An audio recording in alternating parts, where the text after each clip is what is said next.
You only have to ask a stupid question once. You ask a stupid question, and if you're in a crowd and you ask a stupid question, 80% of the people in the crowd have the same question. They're just too cowardly to ask.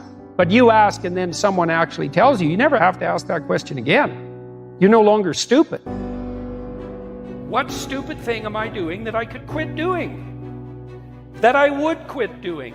Because those aren't the same thing, right? Because you know there's stupid things that you're doing that you're just not going to quit doing because you like them. But there might be something on the edge there where you could stop that.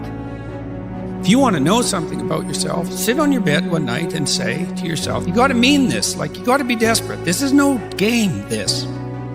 My life is not everything I want it to be, and perhaps it's not everything that I need it to be. And by need, I mean my life is so unbearable that the suffering that's attendant upon that is make me nihilistic, cynical, bitter, resentful, driving the proclivity to see evil everywhere except within my own heart. Like, these are problems, man. And you ask yourself, you sit on the bed and say, okay, man, I'm ready to learn something.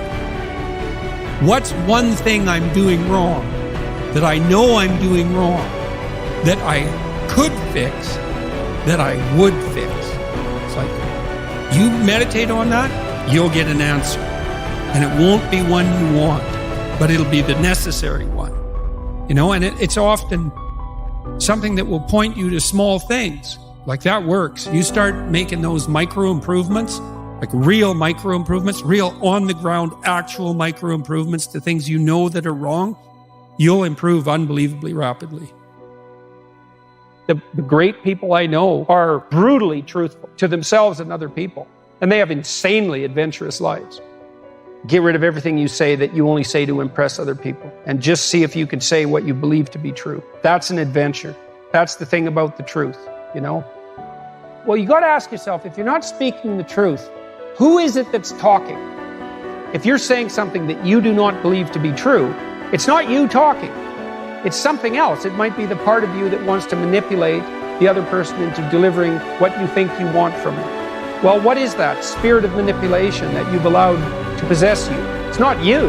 Let's say you decide to live your whole life in that instrumental manner. You're going to craft your words like the student who says, well, I'm going to write what the professor wants to hear so I get the grade.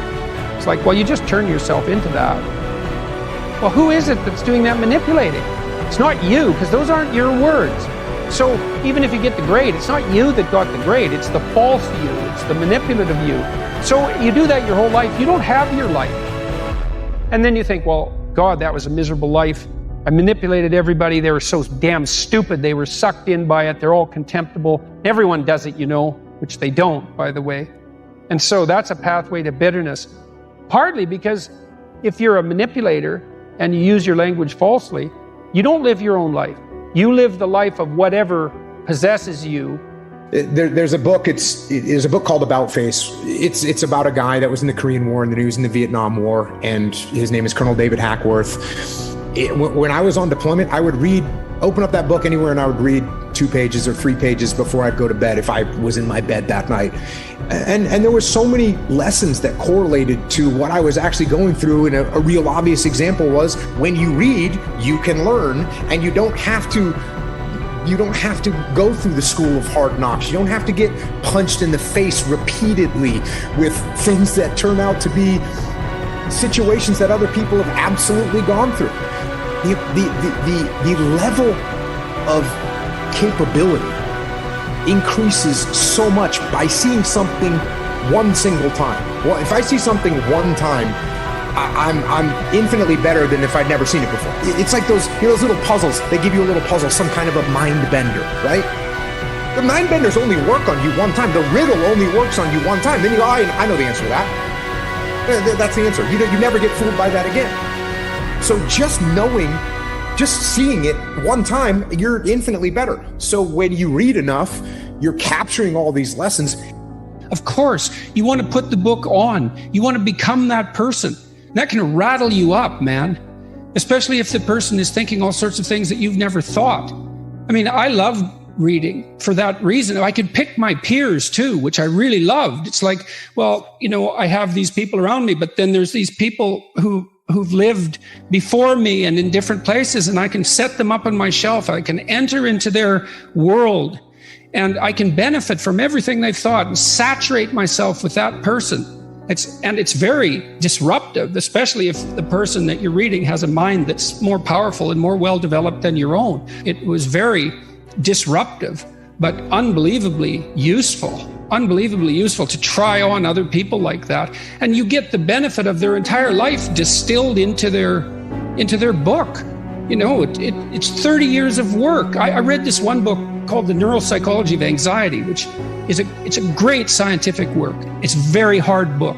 I think it has 1,800 references, something like that. And this guy, Jeffrey Gray, he actually read all those references and he understood them. And so it took me 6 months to read the book, but I got an entire education out of it. I got to experience in 6 months what it took him 30 years to learn. Like, what a gift that is. It's unbelievable. What were you reading when you were in university? Was it fiction, novels? Was it nonfiction? What were you focusing on? As trite as this may sound, it was actually the most impact was from Shakespeare. It was the most impact on multiple levels, and I'll tell you the primary level. And when I've covered Shakespeare on my podcast, I explain this to people. People think, well, you know, I didn't really understand. I read it, I didn't understand it. If you think you're going to just pick up Shakespeare, open it up and read it and understand it, you're not going to, because it's barely written in English. It's barely written in English. It's almost another language. So what you have to do is you have to start to interpret it. And so what I realized with Shakespeare is, number one, the weight of the words, that these words were so pregnant with meaning that you had to pull those words and parse those words and pull those words apart to see all the depth that each individual word had, and then the way that they're put together. And what was great about this was, by the time I was back, because then I went right back into the SEAL teams, and somebody would hand me a rules of engagement document that was written by some lawyer in Washington, D.C., and I'd pull it out and say, wait a second, this word, I don't know what this word means. Let's pull this word out. Let's see what this actual definition of this particular word is, and how that changes my viewpoint of these rules of engagement, and how can I translate that for my troops so that they actually know what to do. So that part for me was, from a reading perspective, starting to read Shakespeare and saying, oh, okay, you're not going to understand this. And if you don't understand something, that's okay. You pull out the Oxford English Dictionary and you look it up. And then you not just find out what the meaning of the word is, but what's the root word and where does it come from and what kind of depth and what kind of... Yeah, and that's really, that's unbelievably useful too. Virtually every word is like that, because a word is an ancient artifact. It's like an animal in some sense. It has an evolutionary history and it transforms across time. And each word it carries the echoes of its past with it too, because each word attracts other words in a particular unique way. So it kind of lives in a word ecosystem as well. And the ecosystem contains information about the history of that word. And you think, well, why is that important? It's like, well, hey, guess what?